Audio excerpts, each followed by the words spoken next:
The teaching is about coming home. Coming home. So make yourself at home.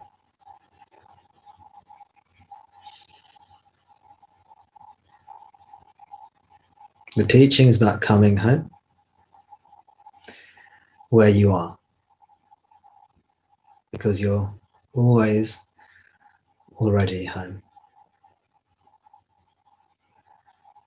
But because you're seeking, searching, looking, seeking, searching, looking,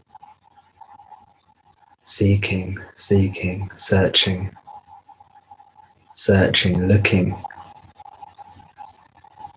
finding, losing, seeking, searching, looking. Because of this seeking and finding, or we can say apparent seeking, apparent finding. Yes, the seeking is based on illusion, and so is the finding.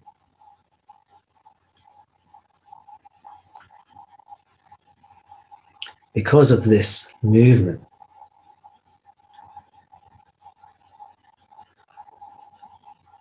this restful place that we can call home seems to elude us.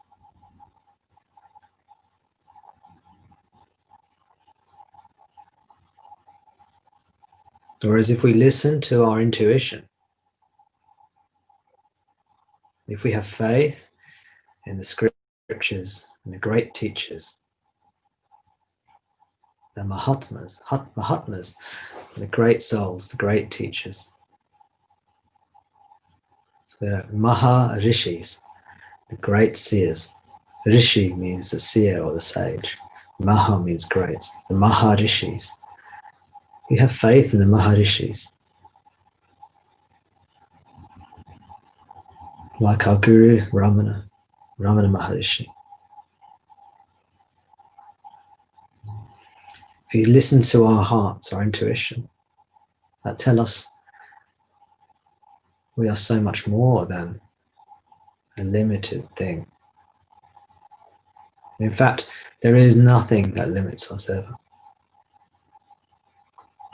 Then we can come home and rest and be unafraid, full of love, full of devotion, full of faith, totally pure,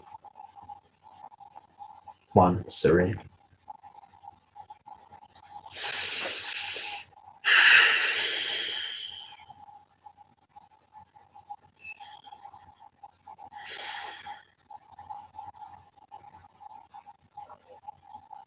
So this seeking and looking and searching, it happens because we think we're limited.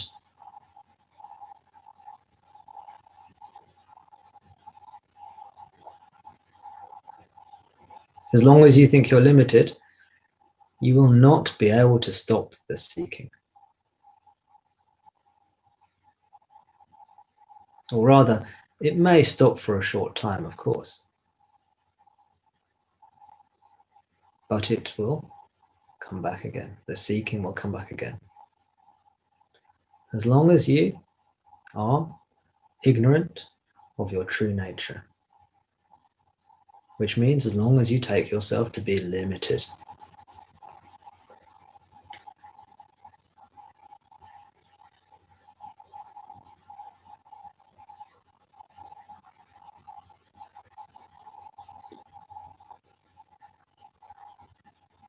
Now our true nature is always known.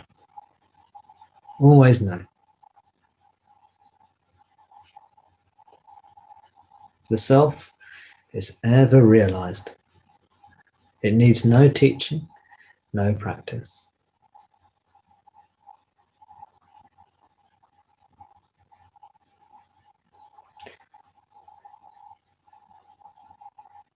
Does that mean we do not need to practice? Does that mean we should throw away teachings?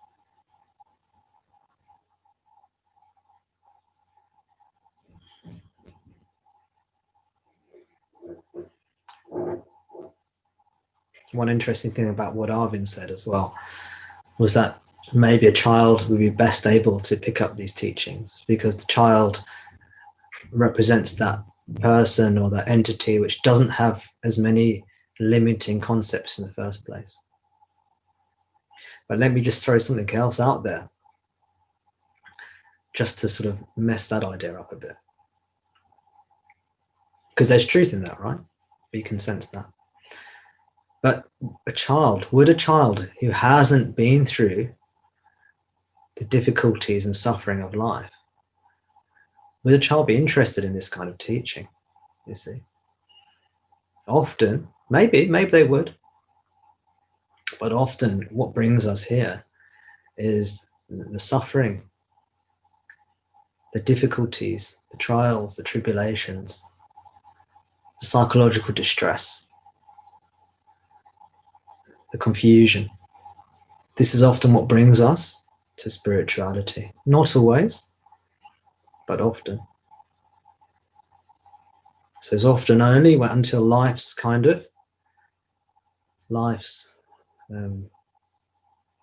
has had its way with you for a while and knocked you from shore to shore, from rock to rock a bit, that your resolve to be interested in this kind of thing increases and intensifies. So there's just another aspect to it as well.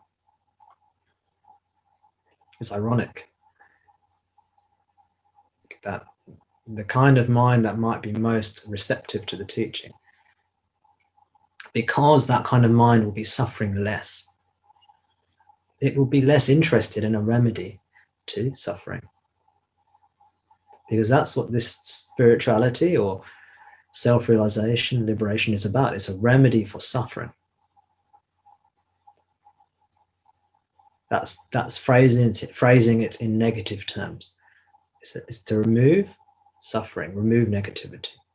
Another way of putting it around, it's to be or become happy, to discover the unalloyed happiness, perfect happiness, come home.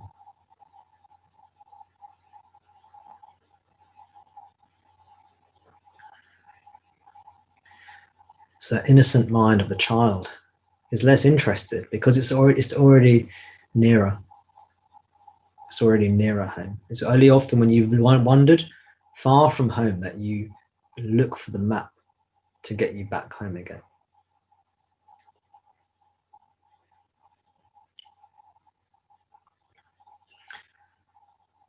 And I was very moved by what Massimo said about how you're just drawn here. It's not a logical answer. Do you see what I mean? When I say logical answer, it's not a reason or logic-based answer, but it's a truthful answer.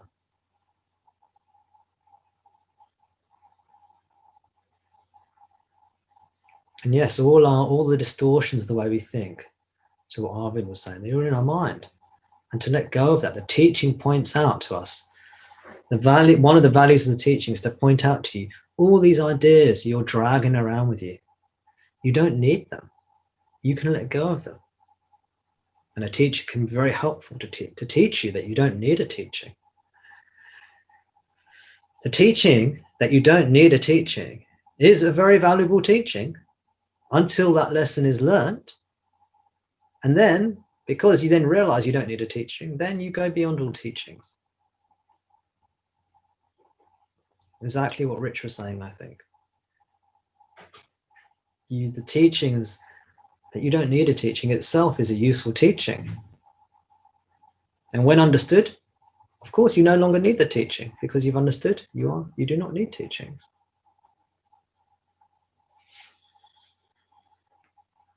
So to rephrase this all in the way that Tom normally speaks about this stuff, why do we need a teaching? It's because there's a habitual tendency, an ingrained habitual tendency to conceive of ourselves as being limited. And as a result, we seek, suffer.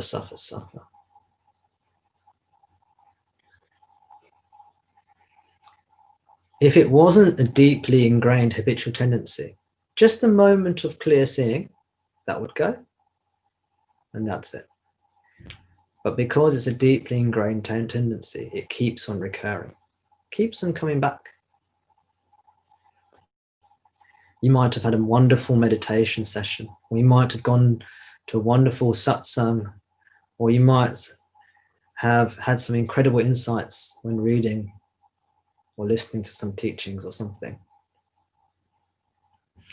And you might feel yourself vast, expansive space in which everything occurs, in which everything is happening. And there's no limitation. The body-mind is just an image that is appearing within the vastness that you are. And then,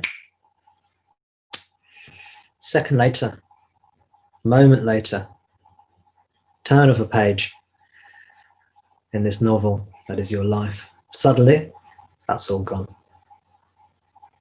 Constriction, frustration, limitation, confusion, suffering. Just like that, the ego has reasserted itself. The habitual tendency to take yourself to be a body-mind entity has come back. The vast oceanic expanse that you felt yourself to be has suddenly evaporated, seemingly. You feel anxious, tense, uncertain. What happened? A few moments ago, it was also clear. Now, Maya has a firm grip on you, so to speak. This is why we need a practice. This is why the teaching has a repetitive aspect to it. This is why consistency and consistently applied, sustained application of effort is required for most.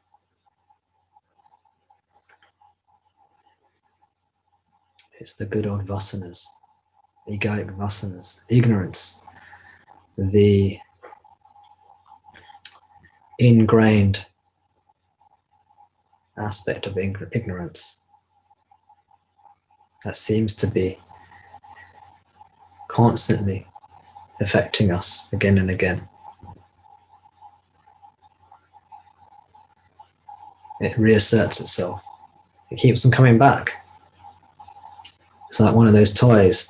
You can punch it and it flips back and it comes back again. It comes back upright again. You know those toys where they've got the weighted base, they've got the curved base, which is weighted. And you can like push it, you can punch it, you can elbow, whatever you want to do with it. You can rest it to the ground, and when you let go, it pops back up again, and it's usually got a smiley face on it or something, you know, like one of those crazy clown toys or something. It just keeps on coming up with its haunting, smiling face. It's like ignorance. It keeps on coming back.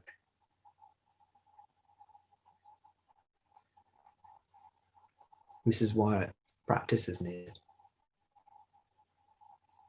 It's not theoretical. This is the experience. It's a practical teaching. It's not a theoretical teaching. It's not just an abstract teaching. It's not just philosophy. Yes, there are philosophical aspects of the teaching, but the primary interest of the teaching, the primary aim of the teaching is happiness or removal of suffering. Same thing, described in two different ways.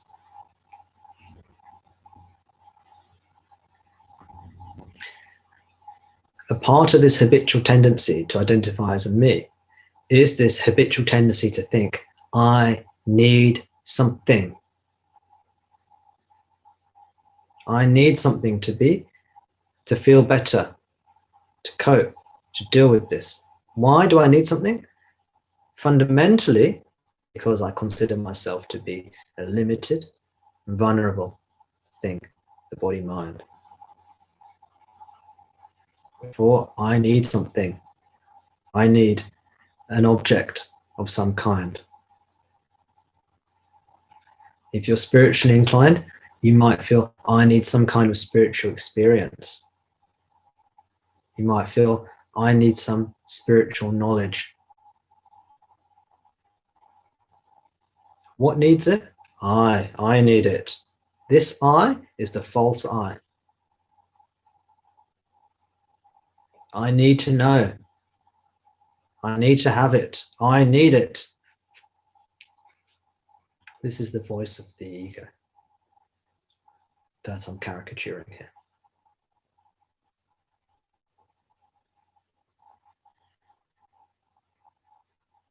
This is illusion. The content of this voice is inaccurate. The content of what that voice is saying to you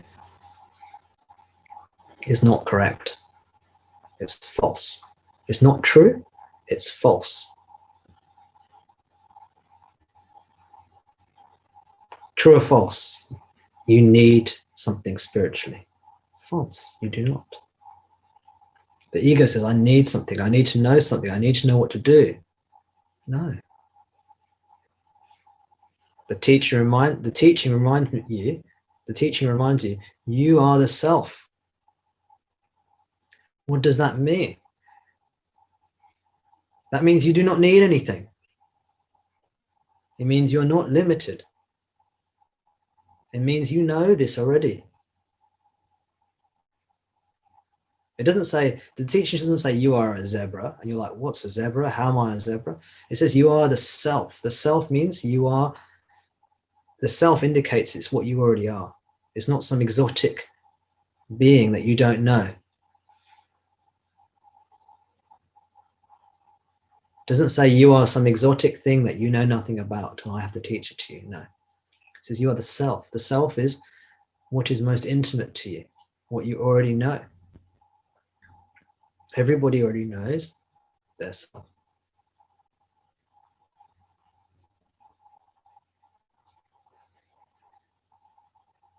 The problem is not that you do not know yourself. The problem is that you know yourself, and then you've added onto that a limiting quality. You said I am, which is the self. But then you said I am small, I'm the human being, I'm the body mind.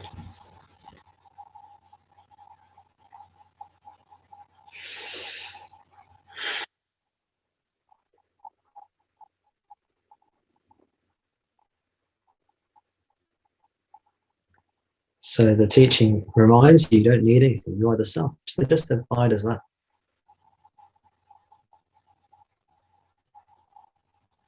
And when you sink deeper and deeper into that abidance, all the objects start to become less important.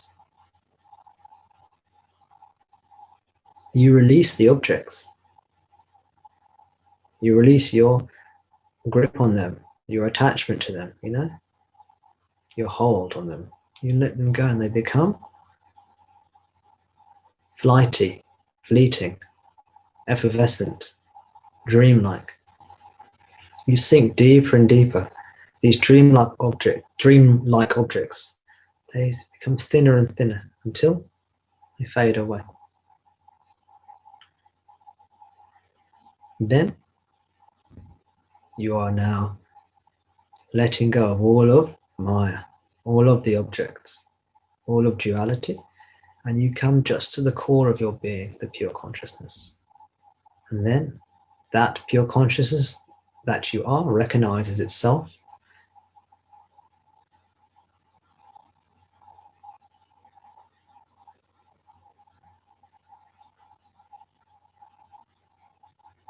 and ignorance is gone.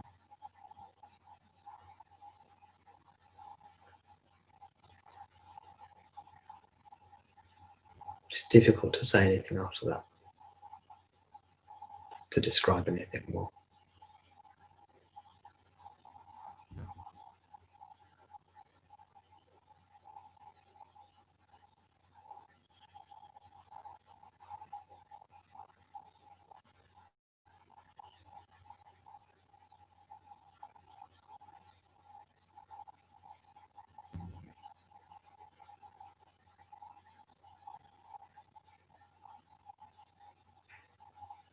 So it's the mind that is seeking something, some knowledge, some experience. something that is actually getting in the way. And the true knowledge is not of that mind. It's when that mind is not there. When the movement of that mind is not moving, then the mind is no longer called the mind. When the mind is moving, it's called the mind or the ego. When it's not moving, it's called the self.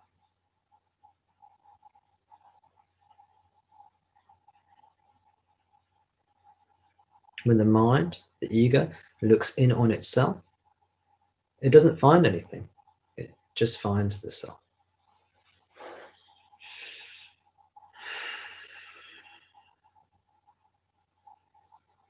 And it's the self, of course, that knows the self, not the mind.